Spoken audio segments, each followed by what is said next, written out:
2020 entered the territory on West, there's just one way to handle the killers and the spoilers, and that's with a U.S. Marshal and the smell of Gunsmoke.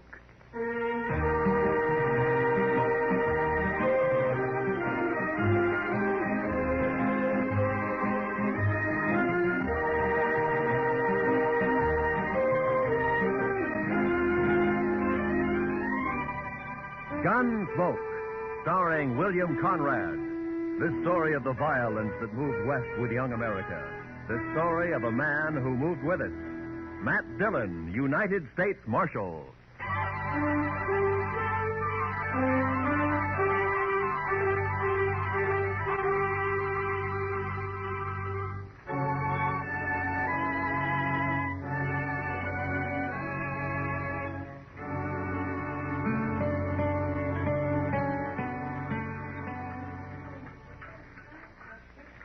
Mr. Dillon, could I give you some more coffee? Yeah, I guess so. How about you, Chester? Yes, sir, I believe it will. Why don't you just leave the coffee pot here on the table, Miss Keller? Why, sure thing, Marshal. Well, I got some fresh eggs this morning, if you're interested. They were just brought in. Well, good. Cook us up about a half a dozen of them, huh? Have them for you right away, Mr. Dillon. All right. Fresh eggs. My, I'll swear if Delmonico's ain't getting to be about as fancy as some of them Kansas City restaurants. Well, that's civilization, Chester. Progress. Another 5 years and Dodge City will be tamed, curried, and bridled. Seeing's believing, Mr. Dillon. No, you'll see it. Both of us will see it. That is, if we live that long. Yeah. I beg your pardon, gentlemen. You Mr. Yeah? Dillon, the marshal here? Yes, that's right. Well, I'm sorry to bother you at breakfast, Marshal. My name is Hunter. Ed Hunter. Mr. Hunter. I'm a deputy sheriff from Richmond, Virginia. Come in the Santa Fe this morning. I see. Well, why don't you pull up a chair, Mr. Hunter? Thank you, sir. Chester Proudfoot, Mr. Hunter. Howdy, do. Howdy, do. Here's my first trip to the frontier.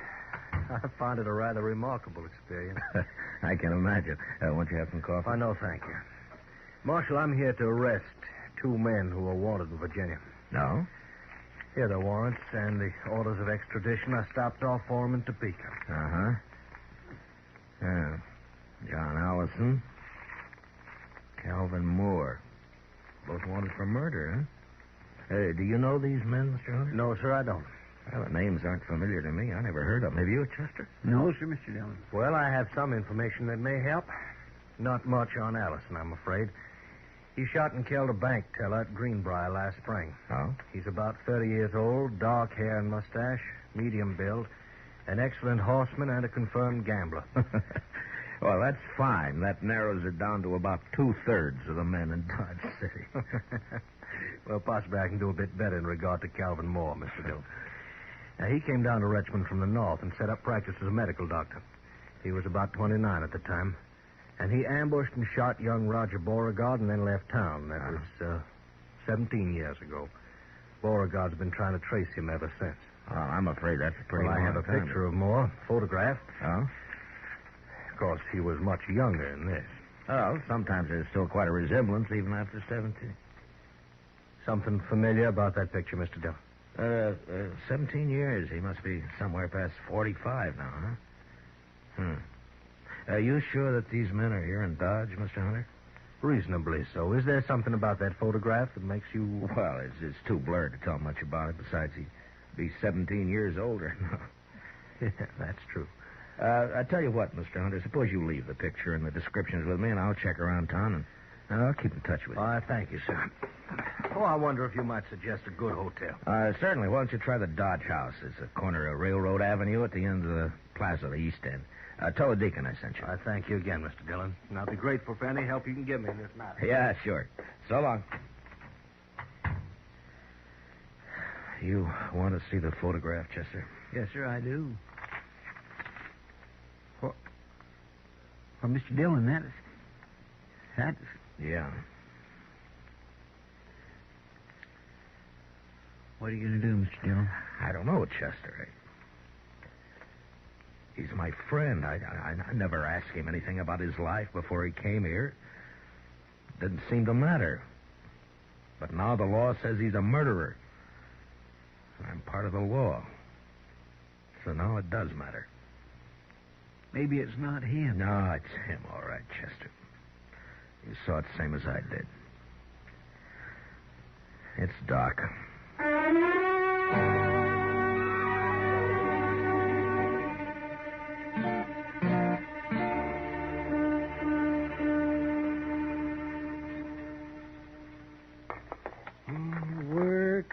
Work. This is the first chance I've had this week to clean a few instruments properly. Gunshot wounds. Oh, Matt. I'll lay odds I'm the only doctor in the United States who makes 3/4 of his living off of gunshot wounds. That's a rough country, Doc. Aimed, curried, and bridled. Seeing's believing, Mr. Dillon. See, broken bones, babies, and gunshot wounds. Well, I wouldn't know the first thing about a good civilized case of gout anymore. What part of the East did you come from, Doc? See, I went to medical school in Boston. I studied consumption, colic, liver complaints. You never had a case of liver complaint in all the time I've been here, though. No, I guess that kind of thing is more common down south, around Richmond, Virginia, for instance, huh?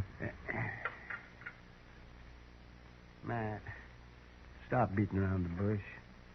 You've got something on your mind, and it's bothering you. Look, Doc, a deputy sheriff from Virginia came in on the morning train.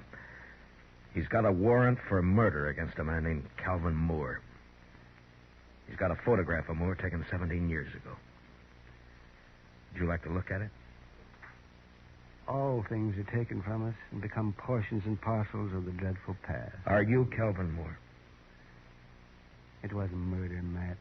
They said it was murder, of course. The Beauregards were an important family. Would you like to tell me about it? Oh, not much to tell, Matt. I'd been in practice in Richmond about a year, and there was a girl. Beautiful girl. With spirit and fire and that soft radiance that only Southern girls seem to have. Me, that was so long ago. I've been in the South myself now. Roger Beauregard and I were both courting this girl. He was a typical Virginia gentleman, hot-headed, used to having his own way. He started threatening me, warning me. And I laughed it off. Then one day I was coming back from a case, and I ran into Roger on a country road. He had a pair of dueling pistols, and he challenged me. What? Well, that's not a crime, Doc. That's self-defense. It's not a crime here anyway. Well, I tried to talk him out of it, but he was crazy mad. He shoved one of the pistols in my hand, and he pulled back on his horse, and he leveled his gun. I had no choice. We both fired. He missed. I didn't. Self-defense, yes, but there were no witnesses, and I was an outsider, a Yankee. So you ran for it, is that it? I ran for it. St. Louis, Virginia City, Montana Territory, the Panhandle, Wichita, Abilene, and Dodge. I changed my name to Charles Adams. And the girl, Doc. What happened to her? I waited for her in St. Louis. We were married there. 2 months later, she died of typhoid fever. Well, you never know. No matter how much you figure you understand somebody, you just quite never know. I can't go back there, Matt. I've got no defense. I'd mean prison. I'd rot in prison. I won't go back, Matt. Now, Doc, look, Hunter is here after 2 prisoners. I got no right to my own rules, to go after one man and keep the other one covered. I always figured that the only kind of law that would work out here is an honest law. What are you going to do? Doc, I don't know.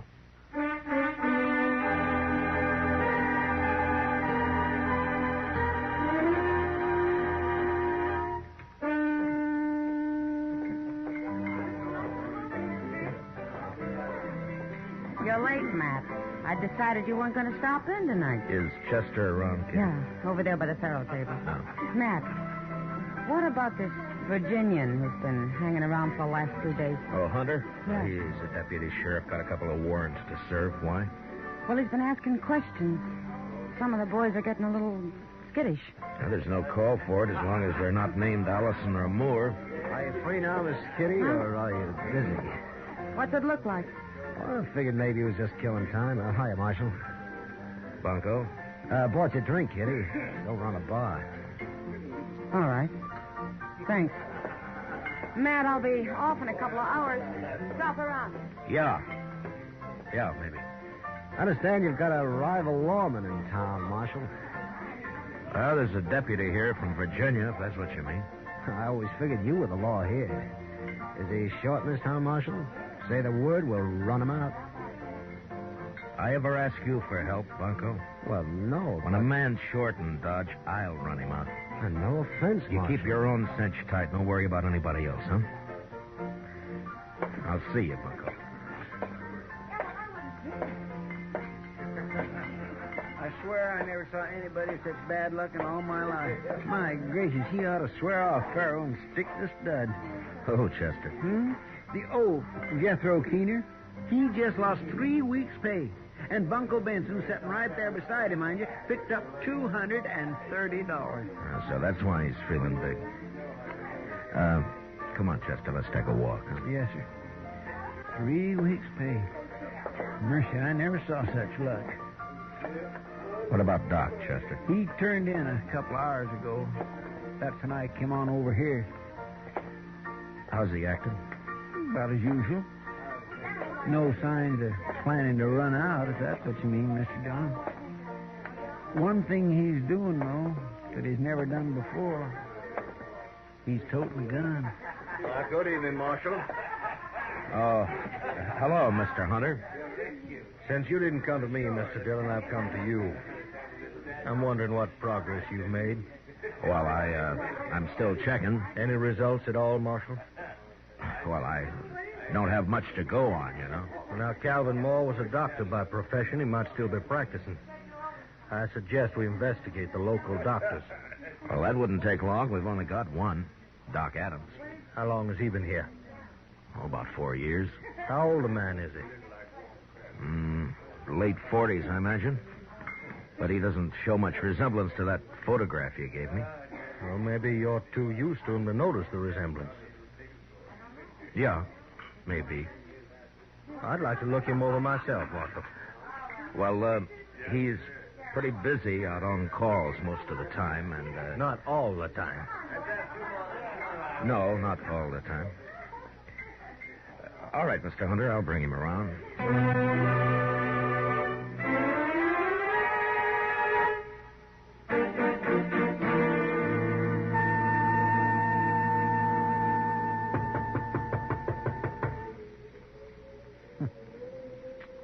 That's funny, Mr. Dillon. Yeah, he should have answered by now.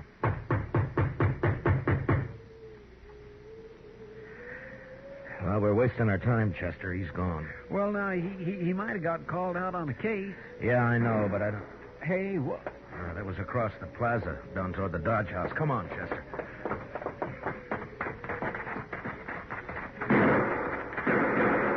Somebody sure is stirring up the smoke. Yeah, it's across the street.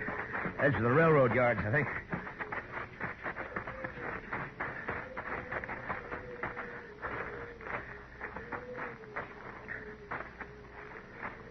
Is that you, Marshal? Yeah. What happened, Mr. Hunter? Somebody tried to kill me. I started into the hotel and they fired from the dock here. I fired back, but he got away. You, get a good look at him? Oh, no, I just saw the flashes. Well, this is an easy town to get killed in, Mr. Hunter. So it seems. About that doctor, Marshal. You didn't bring him around. Well, he's out on call. Think I want to meet him more than ever now.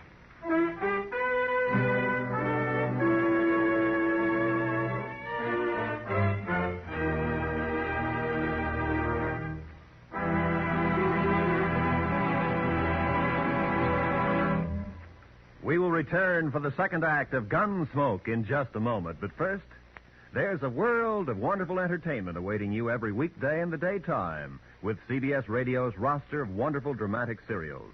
This Monday, listen in. And now, for the second act of Gunsmoke.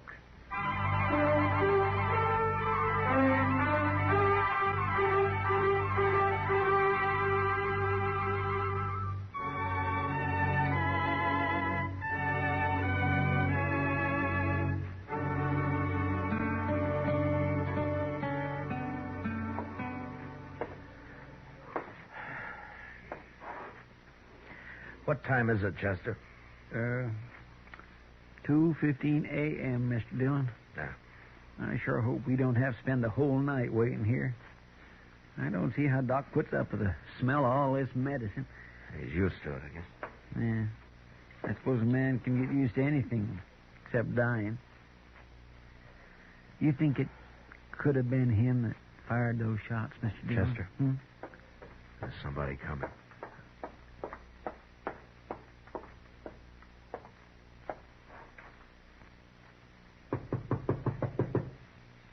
I'll get it.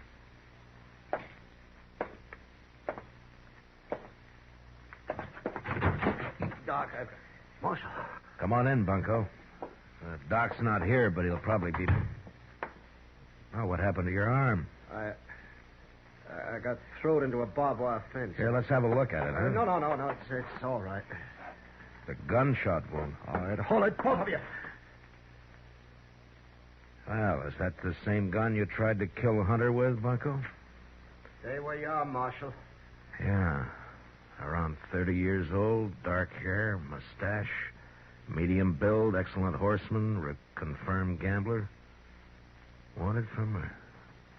John Ellison. Alias Bunko Benson. Am I right, Bunko? He's not taking it back there. You stay where you are, Dillon. Now, don't be a fool, Bunko. Put away the gun. Stay back.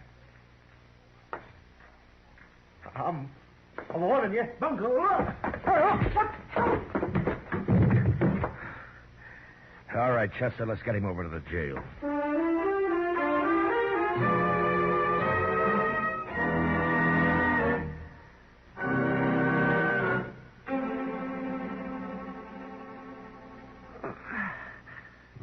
Just hold still now, Bunko. Just one more second. I'll have hold that bullet now, and then we'll just... there. Now, add that one to your collection, Matt. But I'll make Hunter a present of it. It wasn't bad shooting to be firing in the dark at a gun flash. He'll never get me back to Virginia. Now, hold still, Bunko. Don't expect a man to tie a bandage with your arm waving around like a mare's tail in fly time. See, how'd you know he'd come to my office, Matt? I didn't, Doc. We were waiting for you. Oh, I see. Mm-hmm. There we are. No. That ought to stop the bleeding. And don't loosen it up any. And you'll live to hang yet. Don't worry about my hanging, Doc. I'll outlive you. Well, in view of the circumstances, I'd say the odds are about even.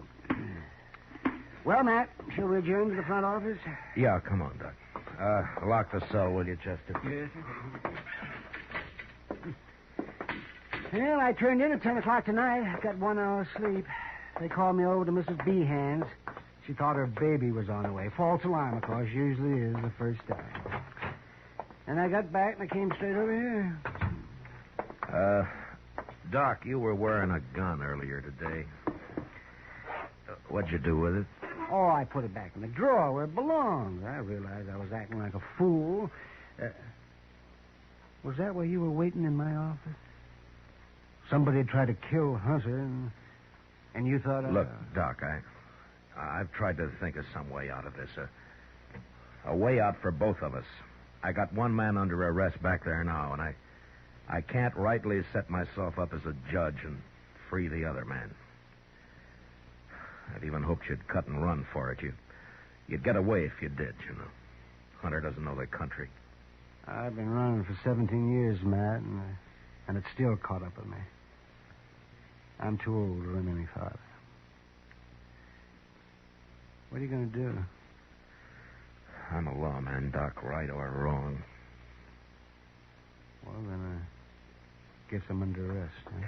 No, I didn't say that. I just said that... Is Doc Adams here? There's a... Oh, well, there you are, Doc. Yes, what's the trouble? A fellow over in the railroad yards asleep on the track. He was drunk, I guess. They were switching cars. You better come, Doc. He's awful bad. Oh,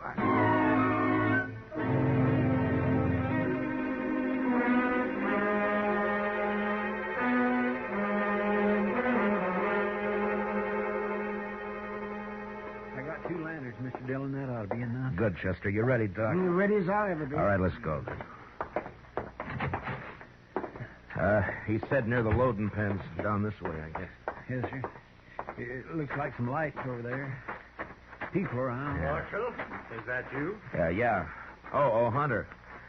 I thought you went to bed hours ago. I'm a light sleeper, Mr. Dillon.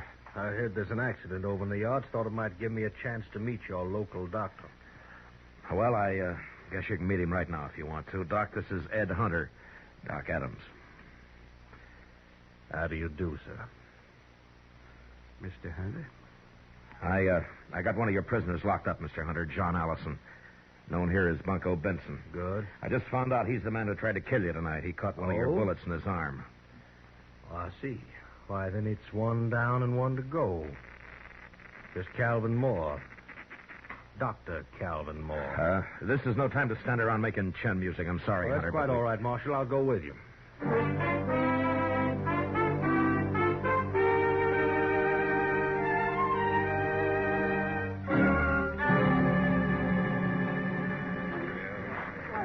Will you pardon us, please? All right, will you move back and let us through here, please? Here, Doc, this way. Yeah, I'm right with you, Matt. Please stand back now, will you? Give Doc a chance to Yes, work. please, if you please, just stand back. Bad is right. Well, we'll do what we can. Come on. That man who's hurt, Marshal, who is he? Oh, just a drifter. Been around Dodge a couple of years. Calls himself Texas Joe. No friends or family. Nobody knows where he came from. It's the usual story. Easy now, Tex. We'll have you fixed up here. There we are. No. That ought to stop the bleeding. And don't loosen it up. Be all right if you got here. Why, sure, it'll be all right. You just lie still now. Certainly has to work under primitive conditions. Doc? Yeah. Chester, will you get those lanterns going and give Doc some more light? Yes, Mr. Dillon. Yeah, he's the only real doctor this side of Abilene. Dillon? Is there anything I can do to help? I guess not, Miss Kelly. Thanks anyway. Poor old Tex. Why, he stopped in the restaurant not more than 4 hours ago. I fixed him a meal. You never know. Well, Doc can pull him through if anybody can. Sure he can. Put one of those lanterns on the other side there, Chester. Yes, you You seem to have a lot of faith in this Dr. Adams. They've got reason to, Mr. Hunter. Matt, could you give me a hand here? Oh, yeah, sure, Doc. Lift his head up just a little bit there, Matt. All right. Not much of a chance. All I can do is make him comfortable. Marshal Dillon, Now, don't try to talk, Texie. You're going to be all right. you've been decent to me, Marshal. Just a bum, but you treated me square. You and Doc, only friends I got. Sure, Tex. I got one more favor to ask. Could someone read me some scripture? Well, Tex, I just don't recall any at the Marshal, moment. I know some. Mrs. Kelly, I doubt if you can hear. I can hear. Please. The Lord is my shepherd. I shall not want. He maketh me to lie down in green pastures. He leadeth me beside the still waters. Mrs. Kelly. He restoreth my soul. Miss Kelly. I think that's enough. Poor soul.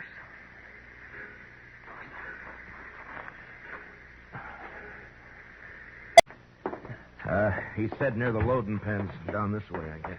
Yes, sir. It looks like some light. Can't run them all, Doc. Well, Doctor, as the only physician here, I suppose you also function as coroner. That's right. Yes. This man will be buried in the name of Texas Joe. Don't you worry about that. Boot Hill is full of men buried under nicknames. In this country, we... Doc! Doc, I just came from... Oh. What, Kitty? Oh, Doc, I've been sitting up with Mrs. B, and you left too soon. She needs you over there right away. Well, then it wasn't a false alarm. No. All right, Kitty, I'll be there just as quick as I can, but... Well, as soon as I... Kitty, you go on back over and do what you can for her, huh? Doc will be along. All right, Matt. You better hurry.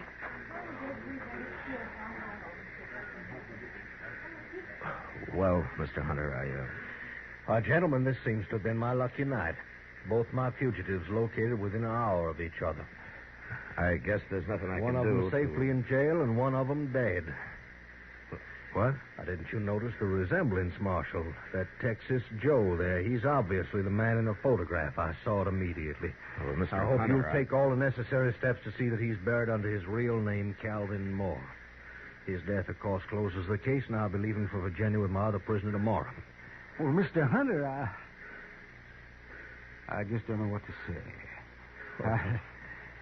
Now, I'd say it's no time to stand around making chin music, Dr. Adams.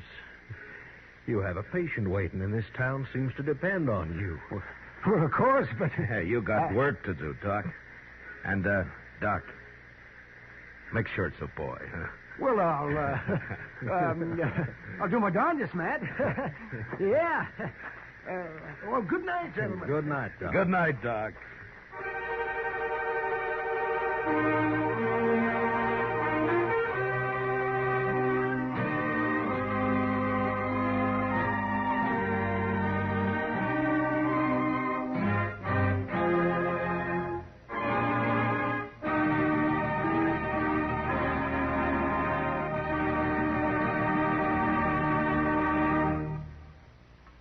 Gunsmoke, under the direction of Norman Macdonnell, stars William Conrad as Matt Dillon, U.S. Marshal. Tonight's story was specially written for Gunsmoke by Les Crutchfield, with music composed and conducted by Rex Corey. Featured in the cast were Lawrence Dobkin, Lou Krugman, Paul Dubov, and Vivi Janis. Parley Baer is Chester, Howard McNear is Doc, and Georgia Ellis is Kitty. Gunsmoke is heard by our troops overseas through the facilities of the Armed Forces Radio Service. Join us again next week as Matt Dillon, U.S. Marshal, fights to bring law and order out of the wild violence of the West in Gunsmoke.